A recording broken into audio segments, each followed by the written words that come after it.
Next మనకి fourth lesson సంబంధించి చూసినట్టయితే ఫిలిమ్స్ అండ్ థియేటర్ అండి. ఫిలిమ్స్ అండ్ థియేటర్లో మళ్ళీ మనకు ఏబీసీ ఉంటాయి. ఏ సంబంధించి ఫిలిమ్స్ అండ్ థియేటర్లో చూసినట్టయితే ఓకే రెంజివియస్ విత్ ప్రే అని ఉంది. సో అదంతా అవసరం లేదు, మనం గ్రామర్ పార్ట్కి చూసుకుందాము. మనకు ఓన్లీ గ్రామర్ చదివితే సరిపోతుంది. గ్లాసరీ చూద్దామండి. ఎండ్ రూట్ అంటే ఏంటంటే ఆన్ ద వే అంటే దారిలో. ఎండ్ రూట్ అంటే దారిలో నేను కలుస్తానంటాం కదా, ఆన్ ది వే నిన్ను కలుస్తానంటాం కదా. సో అలాంటి సందర్భాల్లో ఎండ్ రూట్ అనేటువంటిది వాడతాము. ఇది మనకు అడ్వర్బ్ అనమాట. Next stop over, A halt in a long journey. సుదీర్ఘ ప్రయాణంలో ఒక విరామం తీసుకుంటాం కదా, ఒక బ్రేక్ తీసుకుంటాం కదా. సో దాన్నే స్టాప్ ఓవర్ అని చెప్పి అంటాం. పాత్ బ్రేకింగ్ టోటల్లీ న్యూ అంటే పూర్తిగా కొత్తగా తయారవ్వడం అనమాట. సో దాన్ని మనం పాత్ బ్రేకింగ్ అంటాము. Trilogy, a set of 3 films with the same artist and characters.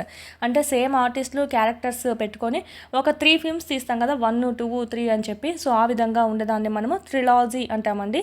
ఇక్కడ సత్యజిత్ రే ఎవరైతే ఉన్నారో ఆయన దర్శకత్వం వహించినటువంటి 3 బెంగాలీ చిత్రాలు అనేటివి ఉన్నాయన్నమాట.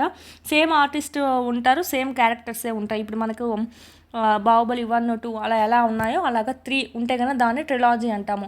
అవి ఏంటివి అంటే పాతర్ పంచాలి, అక్కడ మనకు వాళ్ళకి సంబంధించి బెంగాలీ ఫిల్మ్స్ ఒకటి 3 చూసినట్టయితే అప్పరాజుతో అపూర్ సంస్కార్ అంట. సో అదంతా అవసరం లేదండి. నెక్స్ట్ హాంటెడ్ అంటే ఏంటంటే మనకి ఇక్కడ అబ్సెస్డ్ అంటే మనకు నిమగ్నం అవ్వడం అనే మీనింగ్లో ఈ హాంటెడ్ అనేది వాడతామండి. లేదంటే పరిశీలించను అంటే డీప్గా పరిశీలిస్తూ ఉంటాం కదా, లేదంటే నిమగ్నమై ఉంటాం కదా, అలాంటి సందర్భాల్లో వాడతారు. Accusation, the act of charging somebody. ఎవరి మీదైనా మనం ఏమైనా చెప్పడం అనమాట. అంటే ఆరోపణ చేయడం అనే మీనింగ్లో చెప్పుకుంటాం. ఒకరి మీద ఏదైనా చెప్పడము అనే మీనింగ్లో వస్తుంది. డిట్రాక్టర్స్ అండి, పీపుల్ హూ క్రిటిసైజ్. ఓకే, విమర్శించే వ్యక్తులు ఎవరైతే ఉన్నారో వాళ్ళని మనము డిక్టాటర్స్ అంటాము. అలాంటి వ్యక్తుల్ని పట్టించుకోవద్దు అంటాం కదా, అలాంటి డిక్టాటర్స్ని పట్టించుకోవద్దు అంటాం. అంటే అలాంటి మనల్ని విమర్శించే వ్యక్తుల్ని పట్టించుకోవద్దు అని. అరోగెన్స్ అంటే చిరాకు అనమాట. అంటే షోయింగ్ ప్రైడ్ అనమాట. అంటే ఏంటంటే గర్వం చూపించడం, లేదంటే మనకు కొన్ని చాట్ల మనకు విసుగు అనే మీనింగ్లో కూడా చూసుకుంటామండి. మస్టర్ అప్ కాన్ఫిడెన్స్, ఇది ఒక ఇడియం అనమాట. Muster up confidence, gain confidence అంటే ఏంటంటే మనకు ఆత్మవిశ్వాసాన్ని కూడగొట్టుకోండి. మస్టర్ అప్ కాన్ఫిడెన్స్ అంటే ఆత్మవిశ్వాసాన్ని కూడబెట్టుకోండి అని చెప్తాము. ఇది మనకు జాతీయంగా యూజ్ చేస్తాము. విశ్వాసం పొందడము, గెయిన్ కాన్ఫిడెన్స్, విశ్వాసం పొందడాన్ని మనం ఇక్కడ అలాంటి సందర్భాల్లో ఇది యూజ్ చేస్తాం. Dictum, a state that is believed to be true and followed. ఒక విషయాన్ని నిజము అని చెప్పి నమ్మి దాన్ని అనుసరించడం అనమాట. అట్లాంటి సందర్భంలో మనము డిక్టమ్ అనేది వాడతాం. Analogy, A future that is similar అనమాట. అంటే మనకు సారూప్యత గల లక్షణాలు ఏమైతే ఉంటాయో వాటిని మనము అనాలజీ అని చెప్పి అంటాం.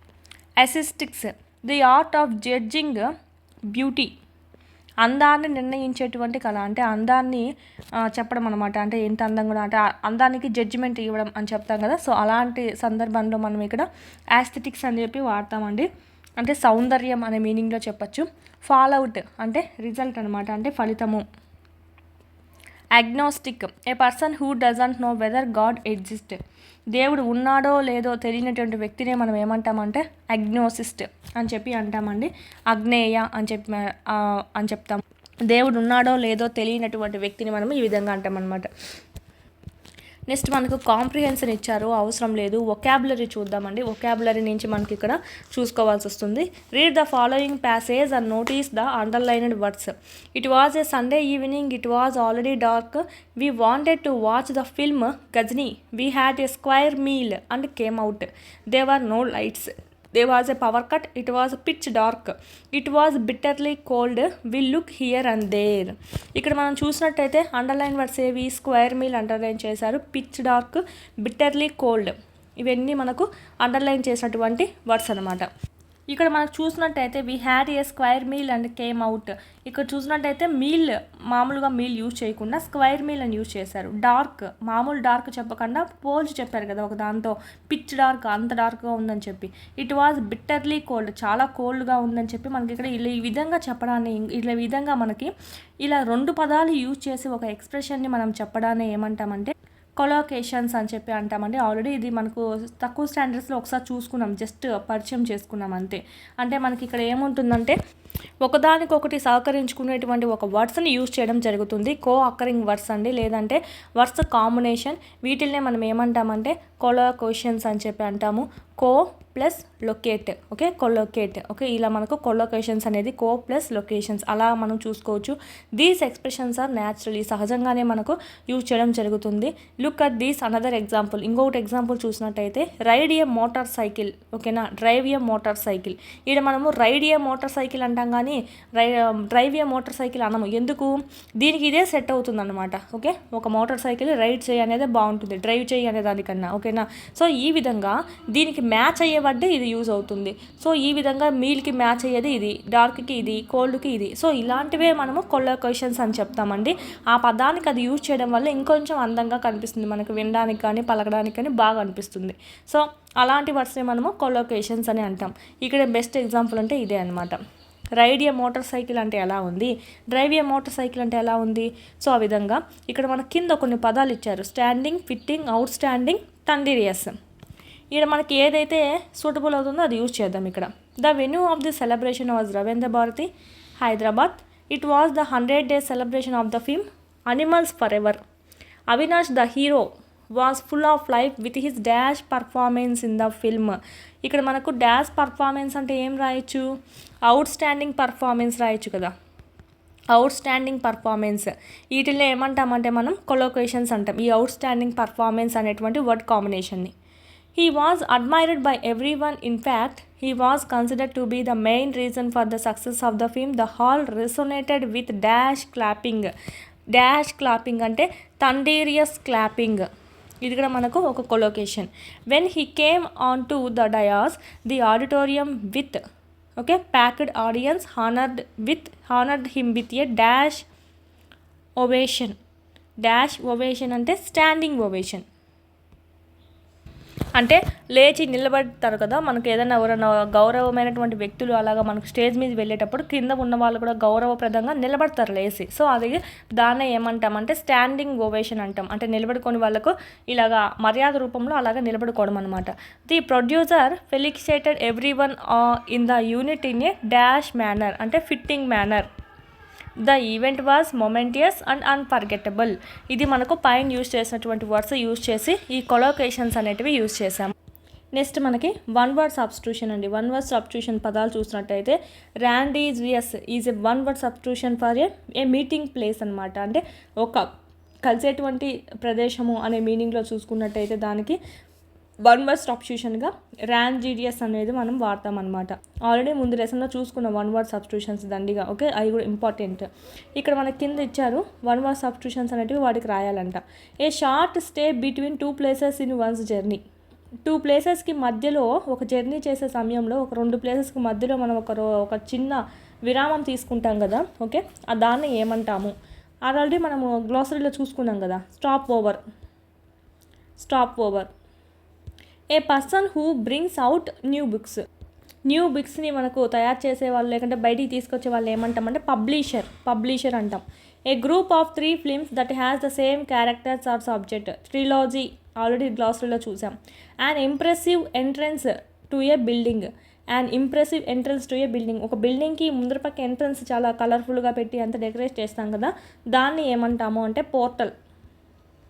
ఏ person who tries to make something less good by criticizing it. విమర్శించేటువంటి వ్యక్తి అన్నాం కదా, సో వాటిని మనం డిట్రాక్టర్.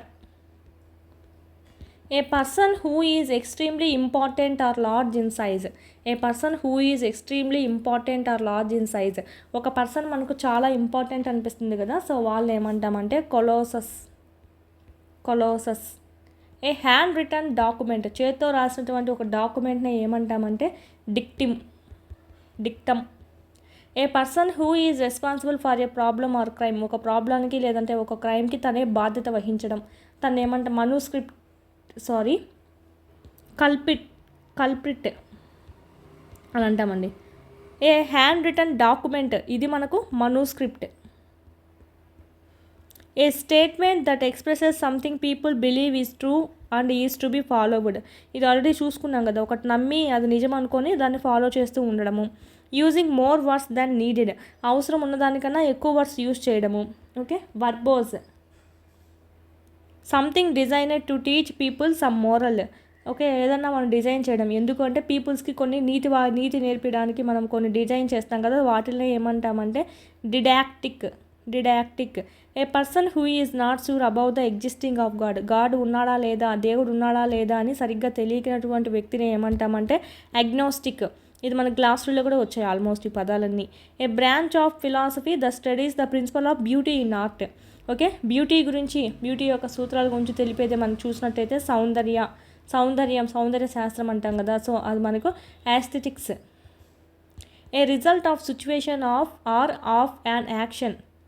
ఓకే, రిజల్ట్ ఆఫ్ సిచ్యువేషన్, ఒక సిచ్యువేషన్ యొక్క ఫలితము లేదంటే ఒక యాక్షన్ యొక్క ఫలితము అని మనం చూసినట్టయితే ఫాల్ అవుట్. ఇది కూడా మనం మీనింగ్స్లో చూసుకున్నాం గ్లాసరీలో.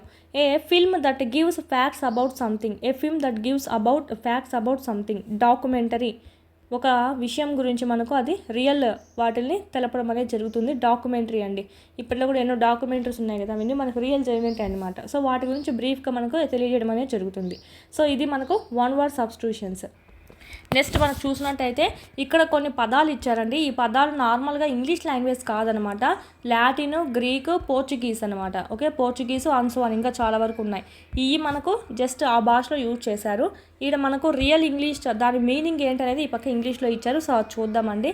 నెక్స్ట్ ఎన్మస్సే అంటే ఏంటంటే all together in large numbers అని, అంటే చాలా ఎక్కువ మంది అనే మీనింగ్లో చూసుకోవచ్చు, చాలా ఎక్కువ మంది కలిసి అనే మీనింగ్లో చూసుకోవచ్చు. అలాంటప్పుడు ఇన్ మెస్సే అందరూ కలిసి లేదా పెద్ద సంఖ్యలో అనే మీనింగ్లో వాడతాము. ఇది మనకు ఇంగ్లీష్ వర్డ్ కాదనమాట. పైన ఇచ్చారు మనకు లాటినా, గ్రీకా, పోర్చుగీసు లేదంటే అన్సోన్ వేరేదైనా అయి ఉండొచ్చు. అదంతా మనకు అవసరం లేదు. దాని మీనింగ్ ఏంటో చూసుకుందాము. వివావోక్ ఏ స్పోకెన్ ఎగ్జామ్ అనమాట. అంటే మనకు ఏదన్నా ఓరల్ టెస్ట్ అంటాం కదా, సో ఆ విధంగా. ఇన్ టోటో అంటే ఏంటంటే టోటల్లీ అంటే పూర్తిగా. Alma mater mother of the soul, school or university, ఆత్మ యొక్క తల్లి అని అంటామంట. అంటే మనకి ఇక్కడ స్కూల్ అయినా అవ్వచ్చు, విశ్వవిద్యాలయం అయినా అవ్వచ్చు, దాంతో పోల్చారు. Ex officio included because of the rank are job by virtue of office, అంటే హోదా లేదా ఉద్యోగం లేదా పదవి కారణంగా. ఓకేనా, పదవి కారణంగా అనే మీనింగ్లో ఇది వాడతాం. In absentia in the absence of అనమాట, అంటే లేకపోవడంతో అనే మీనింగ్లో వాడతాం. Detour a long route we take to avoid a danger. Okay, a long route we take avoid a danger, ఒక డేంజర్ని మనం తప్పించుకోవడానికి ఒక పొడవైన మార్గాన్ని మనము చూస్ చేసుకోవడం లేదా పొడవైన మార్గానికి మళ్ళించడం. Next verbatim, word for word exactly as spoken or written, అంటే పిన్ టు పిన్ అంటాం కదా, అట్లా మాటకు మాట సరిగ్గా మాట్లాడినా లేదా రాసిన విధంగానే చెప్పడం అనమాట. సో అది. Status quo situation as it is now, అంటే ప్రస్తుతం ఉన్నటువంటి స్థితి అన్న మానంలో వాడతాము. Add hack, okay, add hack not planned in advance, అంటే అడ్వాన్స్గా ముందే మనం ప్లాన్ చేసుకోకుండా ఉండడము, అంటే ముందస్తుగా ప్రణాళిక వెయ్యాలి అనే మీనింగ్లో చూసుకోవచ్చు అనమాట. Not planned in advance. Bonafide genuine, real are legal, అంటే చాలా రియల్ది అంటే నిజమైంది, సత్యమైంది, చట్టబద్ధమైంది అనిగా చెప్పచ్చు. నెక్స్ట్ లింగ్వా ఫ్రాంక్వా లింక్ లాంగ్వేజ్ అనమాట. అంటే మనకు ఒక వేరే భాషతో లింక్ అనేది ఉండదము అనే మీనింగ్లో చూసుకోవచ్చు. మ్యాగ్నమ్ ఒపుస్ ద గ్రేటెస్ట్ వర్క్, చాలా గొప్పదైనటువంటి పని. నెక్స్ట్ సైన్ డై ఇండెఫినెట్లీ, అంటే మనకి ఇక్కడ అంటే మనకు ఖచ్చితంగా లేని అనే మీనింగ్ చెప్పుకుంటాం. డెఫినెట్లీ అంటే ఏంటి, ఖచ్చితంగా చేస్తాను అని కదా, ఖచ్చితంగా అనే మీనింగ్ వాడతాం. ఇండెఫినెట్లీ అంటే నిరాధికంగా అంటాం, అంటే మనకు ఖచ్చితంగా అని చెప్పలేము అనే మీనింగ్లో చెప్పుకోవచ్చు అండి. ఇది మనకు సంబంధించి ఈ పారాగ్రాఫ్ అనేది ఇచ్చారు. Appropriate expressions is the given in the list above children from films అంట.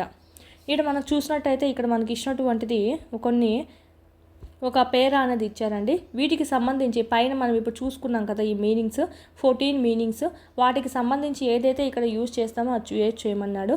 సో చూద్దాము. ఇక్కడ ద గవర్నమెంట్ కన్సిడర్డ్ అంటే ఏంటంటే agreed to the request and came out with a proposal to set up and dash committee.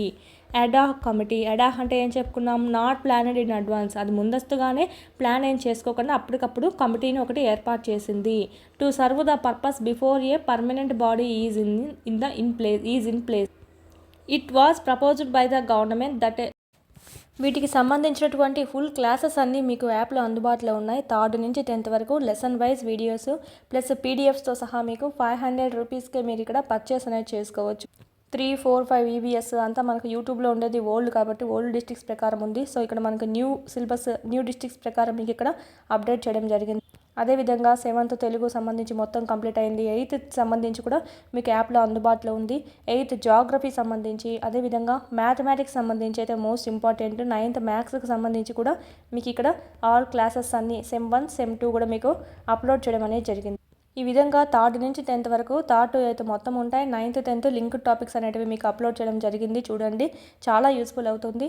PDFs అనేటివి కూడా ఇక్కడ మీరు download చేసుకోవచ్చు. కంటెంట్ పీడిఎఫ్స్ మీరు మళ్ళీ టెక్స్ట్ బుక్ చదవాల్సిన అవసరం లేకుండా ఇక్కడే మీకు పీడిఎఫ్స్ కూడా డౌన్లోడ్ చేసుకుంటే మళ్ళీ టెక్స్ట్ బుక్ చదవాల్సిన అవసరం లేకుండా ఆడే మీకు క్విక్ రివిజన్ అనేది అయిపోతుంది. ఈ మీరు జిరాక్స్ కూడా చేసుకోవచ్చు. మీరు ఇక్కడ వీడియోస్ అనేటివి డైలీ వింటూ ఉండండి. క్లాస్ వైజ్ లెసన్ వైజ్ ఉన్నాయి. అదేవిధంగా class wise lesson wise exams కూడా ఉన్నాయన్నమాట. ఆల్ సబ్జెక్ట్స్ సంబంధించి ఇక్కడ కూడా మీకు క్లాస్ వైజ్ లెసన్ వైజ్ ఉంటాయి. సో వీడియోస్ వినడము, వీడికి వచ్చి ఎగ్జామ్స్ రాసుకోవడం కానీ చేసినట్టయితే ఈజీగా మీరు స్కోర్ అనేది 120 పైన అనేది చెయ్యొచ్చు. 3rd to 8th సంబంధించి లెసన్ వైజ్ ఉంటాయి. 9th 10th ఓకే సైకాలజీ, విద్యా దృక్పథాలు, మెథడాలజీ, జీకే, కరెంట్ అఫైర్స్ ఈ విధంగా ఆల్ సబ్జెక్ట్స్ అనేటివి లెసన్ వైజ్ టెస్టులు కూడా మీకు అందుబాటులో ఉన్నాయి 499 కోర్స్లో.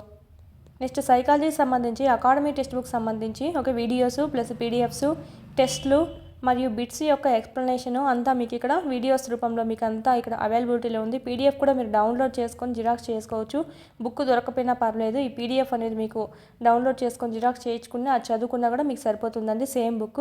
దీని నుంచే మనకు టెట్లో సంబంధించి అయితే 25+ బిట్స్ అనేటివి వచ్చాయన్నమాట అవుట్ ఆఫ్ 30 ఎవ్రీ సెషన్లో. సో సైకాలజీ సంబంధించి మాత్రం ఈ బుక్ను మాత్రం మిస్ చేయొద్దండి. కేవలం 99 రూపీస్కే ఉంది. ఎస్ఎస్ ప్రొడక్షన్స్ కాంపిటేటివ్ హబ్ అని ప్లేస్టోర్ నుంచి డౌన్లోడ్ చేసుకోండి యాప్ అనేది. ఆ యాప్లో మీకు ఇక్కడ ఈ 3 కోర్సెస్ అనేటివి మీకు కనిపిస్తాయి. సో పర్చేజ్ చేసుకోండి, చాలా యూస్ఫుల్ అవుతుంది. డిఎస్సికి ప్రిపేర్ అయ్యే వాళ్ళ దగ్గర కంపల్సరీ ఉండాల్సిన కోర్స్ ఏదైనా ఉందంటే ఈ టెక్స్ట్ బుక్ సంబంధించి వీడియోస్ ప్లస్ టెస్ట్ సిరీస్ సంబంధించి ఓకే. ఇదైతే మీకు మొత్తం టెస్ట్ సిరీస్ అనమాట. ఇదైతే మొత్తం మీకు వీడియో క్లాసెస్ అనేటివి కంటెంట్ సంబంధించి ఉంటాయి. ప్లస్ పీడిఎఫ్స్ అనేటివి ఉంటాయి. డౌన్లోడ్ చేసుకొని జిరాక్స్ కూడా చేసుకోవచ్చు. వీటి లింకులన్నీ మీకు కింద డిస్క్రిప్షన్లో ఇవ్వడం జరిగింది. చూడండి, క్లాసెస్ అనేది వినండి.